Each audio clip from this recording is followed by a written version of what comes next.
Le journal du off, ce sont les indiscrétions, les coulisses, les coups bas, les coups de com' de la campagne avec Hélène Terzian. Bonjour Hélène. Bonjour Charles, bonjour à tous. Et ce matin, on demande à Emmanuel Macron ce qu'il attend. Ben oui, étant donné qu'il ne répond pas aux journalistes, peut-être qu'il répondra à des inconnus.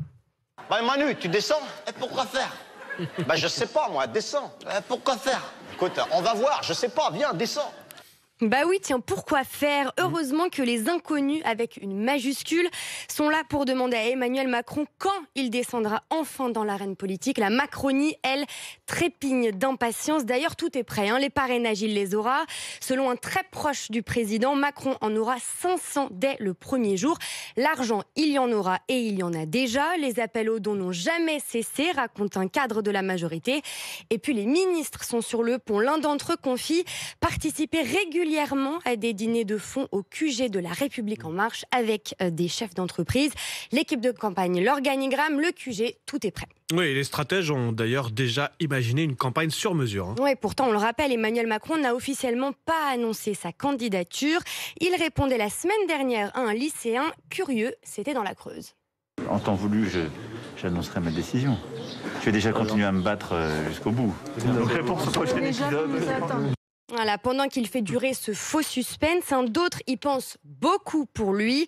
Il faut que Macron réépouse la France, juge un macroniste de la première heure, quitte à écrire une lettre personnelle aux Français. Globalement, on lui conseille deux choses. De miser, sur une campagne positive face à ceux qui proposent une France rétrécie, pessimiste, tournée vers le passé, suivez mon regard. Et deux, de miser sur sa stature internationale. Macron, en campagne, je le vois bien prendre son Falcon et aller négocier avec Poutine à Moscou. En face, les adversaires ne feront pas le poids. La tête dans les nuages, les marcheurs. Un proche du président veut quand même garder les pieds sur terre.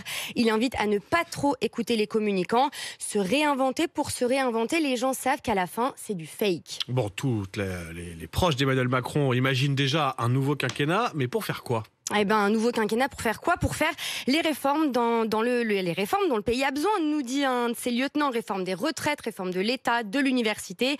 Il y croit à fond. Je connais le Manu libéré avec une majorité. Il aura cette majorité.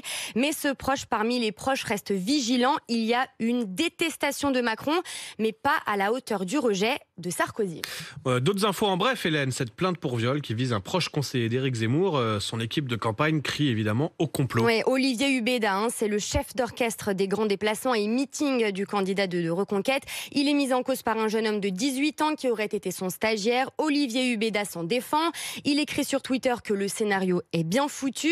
Derrière la présomption d'innocence, les zemmouristes font bloc. On connaît les officines spécialisées pour chercher, tacle un soldat de l'équipe. Cela fait partie des aléas, même les plus noirs d'une campagne. Olivier Hubeda reste en poste pour le moment.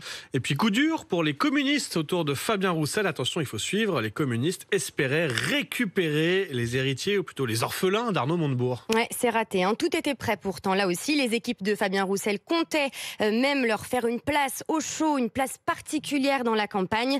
Les chaises resteront vides. L'équipe dirigeante de Montebourg a officiellement annoncé hier soir qu'elle rejoignait l'équipe d'Anne Hidalgo, qui s'en frotte les mains. Pour un lieutenant socialiste, c'est le projet d'Anne Hidalgo qui a joué dans la décision, comme quoi, en réalité, il y a scission. Attention, chez les héritiers de Montebourg, certains poids lourds montebourgeois ont décidé quand même de soutenir le communiste Fabien Roussel. C'est peut-être ça, la vraie info de ce journal du off, la plus importante. Il y a donc des poids lourds montebourgeois. On aura appris leur existence ce matin. Parmi tous ces offs, toutes ces indiscrétions d'Hélène Terzian, on vous retrouve demain pour un nouveau journal du off sur RMC Story.